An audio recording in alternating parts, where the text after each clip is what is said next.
ごきげんよう、上川薫です。今回取り上げる話題は、ロシアが経済破綻し、失敗国家への道を爆心しているということを解説していこうと思います。ロシアが失敗国家への破綻の道を歩んでいるという話をしましたが、そのルート、その要因といったものは様々あります。ですから今回お話しする話というのは、そのうちの一つのシナリオだと思ってください。例えば、ルーブルが紙くずになってハイパーインフレに全く歯止めが効かなくなってしまった、なんていうシナリオなどを思い浮かべる方は多いでしょう。今回お話しする話というのはそれではなくて、経済制裁への対応があまりにも悪いがためにロシアは自滅するという道筋です。経済制裁そのものについて言えばたくさんの種類がありますから、その中の一つを代表的なものとして取り上げましょう。まず話の始まりとしては、現在ロシアの航空会社は西側諸国からのリース契約で旅客機を500機程度持っています。しかしロシアに対する制裁が発動されると、このリース契約についてもはや更新しない、そして即時契約解除、さらにはリースした機体を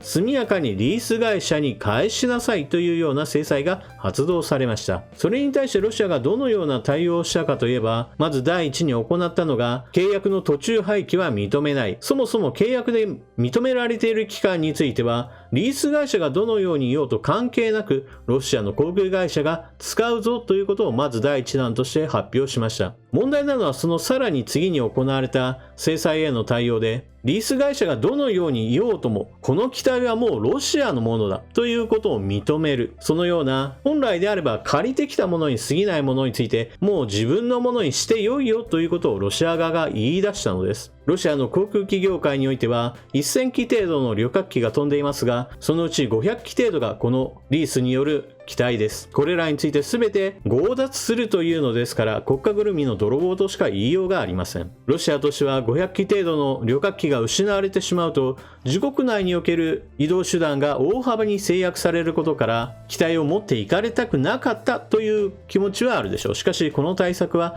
まさに最悪としか言いようがありません。なぜならば、この制裁というものについて言えば続きがあるからです。リース会社がリースを打ち切りますよという制裁を発表した後においては、旅客機メーカーの世界2大メーカーであるエアバスとボーイングがスペアパーツの供給をロシアには今後もう行わないということを発表しました。ロシアとしては機体を強奪することができてまあ良かったと思ったかもしれませんが、航空機というのは基本的にはメンテナンスがあってこそ安全に飛べることができます。例えば部品ごとやもしくはパーツごとそれぞれにおいてメンテナンス頻度やもしくは交換時期などが定められています。しかしリース会社の飛行機を強奪した上にさらにメンテナンスもできないしパーツも届かないというのであれば、今後起こるのは故障した際にはどこかの機体からパーツを持ってくる共食い整備が進むことになりますし、そのようなことを行ってもどうしても足りないものについてはどんどんと廃棄せざるを得ません。当然のように規定時間超えのパーツなどを満載したような状態で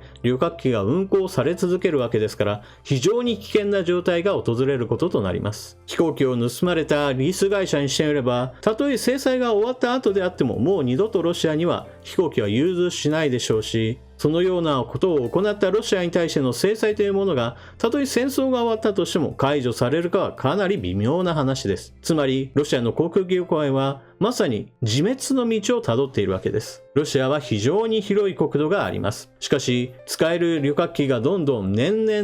減っていくということになり、使えるものについてもどんどんと安全性が下がっていくというのですから、ロシアの交通事情はそれこそ50年ぐらいの勢いで後退することとなります。さあ、そこで困ったロシアがどこの国に頼るかといえば、それはロシアによるウクライナ侵略に擁護的な立場をとっている中国です。ロシアとしては中国に対して必要なパーツなどについて融通してほしいということを要請したそうです。ところがこの要請に対して中国はお断りしますという報道がすでに出ています。ロシアにしてみれば、中国メーカーや中国の航空機会社がエアバスやボーイングから部品を取り入れて、それを横流ししてくれるだけだから、まあ都合をつけてくれるだろうと軽く考えていたかもしれません。そういったわけで、この話を聞いた皆さんの中にも、あれ中国はロシア側だからそのような横流しについてもやってくれるんじゃないのと思った方もおられるでしょう。実際中国は少なくとも政治上においては明らかにロシア擁護の立場を取っています。例えば中国国内における報道などを参照すると、あくまでもプーチン大統領の側の意見に立った報道をしており、中国国内においてもロシアびいきの意見というものが主流を占めているそうです。このことを示す一つの事例をご紹介しましょう。ロシアに進出している海外企業は制裁を発動以後においてはどんどんとその事業を停止、そしてロシアから撤退するという動きが見られます。その中で日本の化粧品メーカー資生堂がロシアに対する化粧品の輸出を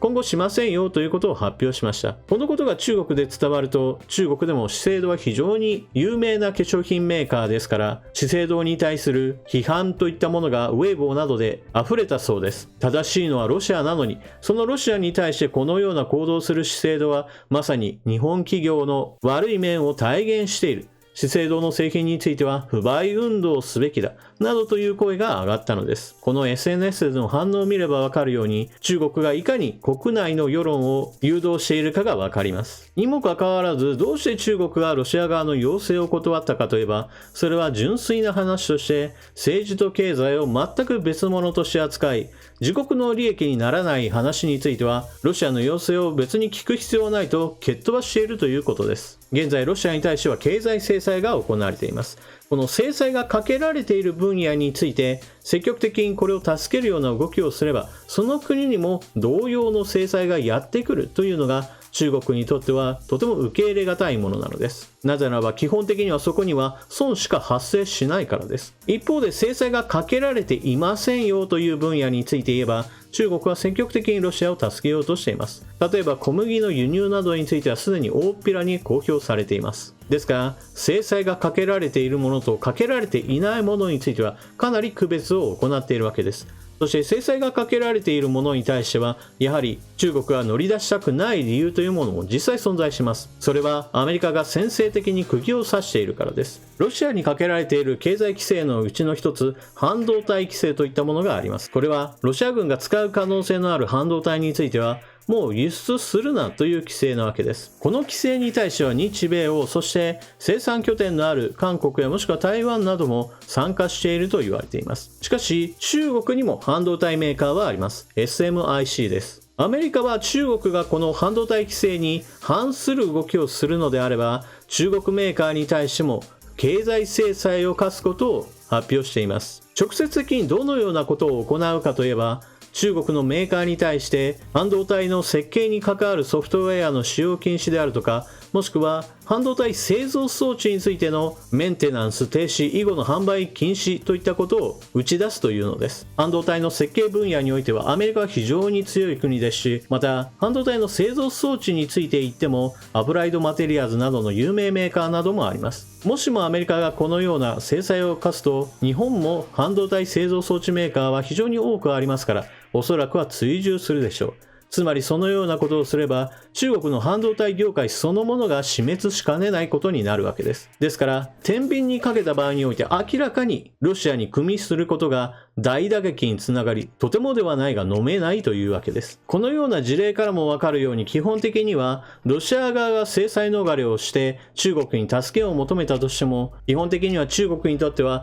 マイナスしかないという事情があって、政治上においては擁護するんだけれども、経済上の助けは制裁されていない内容にしか手をつけられませんよというのが本音でしょう。それに中国にしてみれば、ロシアが困れば困るほどある一つの解決策を提示することが自国の利益につながるというシナリオがあります。それは欧米製の航空機やパーツが全く使えないようになった時に、中国メーカーの旅客機を買ってくれればそれでいいじゃないかと提示することができるわけです。これまでは欧米のリース会社を通じてエアバスやボーイングの旅客機ばっかりを使っていた事情を一切かなぐり捨てて、これからは中国メーカーのものを使えばいいというふうにして首根っこをつかむことができるわけです。これは経済的にも中国にとってはかなり美味しいプランでしょう。しかしこのような中国の動きというのはプーチン大統領にとっては全く嬉しくない悪夢と言えるでしょう。国連の場であったり国際政治の場においてロシアを擁護してくれる、もしくは非難しないといったことをしてくれるのは頼もしい存在ですが、だからといって経済的には何ら助けにはならないわけです。しかし一方において、なんだかんだ言って助けてくれるのが中国だけなんだから、中国にしてみれば今のうちにロシアに恩を売れるだけ売ろうという非常に絶好のチャンスでもあるわけです。このあたり立場上においてプーチン大統領は全く中国の習近平国家主席に頭が上がらないような状態になっています。しかも今回ご紹介した話だけではなく、制裁がかけられることによりロシアは自滅の道を歩んでいるというのは他にもいっぱいあります。その中の一つが、中国から撤退する企業が残した生産拠点などにおいて接収して国有化してしまえばいいという、そのような大胆なプランも出ています。このような話というのは、一番最初に出てきたリースした航空機をもう強奪してしまえばいいじゃないかのその延長線上の話で、すでにもうやったんだからもっとやってしまっても何も問題ないというかなり強引な論理です。これらの行動をすれば何が起こるかといえば、それはロシアがジンバブエ化するということです。ジンバブエは失敗国家として非常に名前が有名な国です。国内の外国資本を全て接収し、大統領やその権力者たちで私物化したり、もしくは国有化したりしました。そしてその上でずさんな経営を行い、まさに経済を完全に荒廃させるというかつてないほどの失敗を犯しました。そのためにジンバブエドルはもはや手のつけられないほどの価値の暴落を招き、紙くずよりもさらに価値の低いものとして取り扱われるほどになりました。そのあまりにも価値の低さから、最終的には一度このジンバブエドルは廃止されました。そして自分の国のお金というものが誰からも信用がされないために、他の国の通貨を自国で使おうという、もはや手の施しようのないほどの失敗国家だったのです。ロシアの行っている、そして行おうとしているこの海外資本の強奪というのは、そのようなジンバブエの行った一番悪い政策の一つだと言えるのです。これらの政策を進めることは、ロシアの国家信用力というものをゼロにすることであり、たとえ戦争が終わって制裁が公式に解除された後においても、企業がそれぞれ自分たちの教訓として、もうこの国には絶対資本は投下しない、この国で行うビジネスは基本的にはいつでも撤退できる程度にしかとどめない。物を売りつけたり物を買う程度はいいんだけれど、決して生産拠点はここには置かないし、何かを貸したりなんか決してしないといったような、経済的に言えば全く孤立した状態にロシアは置かれることとなるのです。しかもそれは自分の行った行いにより招かれたもので、まさに自業自得というわけです。ロシアの末路というのはそうしたことから考えると、まさに図体の大きな北朝鮮、腐敗した権力者とその取り巻き、そして不必要に肥大化した軍事力、権力に対して文句を言おうものなら、それらに対しては容赦なく圧政を行う強権的な政治、そのような国内の姿だけではなく、国際政治上においては国家の力を大幅に減退するわけですから、中国の古文に落ちぶれる、そのような末路が待っていると私は思います。これはある意味新時代の幕開けだと言えるでしょう。あなたはこの話を聞かれてどのようなことを思われたでしょうか。ぜひともコメントしていってください。それでは動画を最後までご視聴いただきありがとうございました。チャンネル登録していない方はぜひともチャンネル登録を。また動画にしていないニュースの話については Twitter でも発言を行っているので、ぜひともそちらも登録をお願いします。それでは次の動画でまたお目にかかりましょう。またね。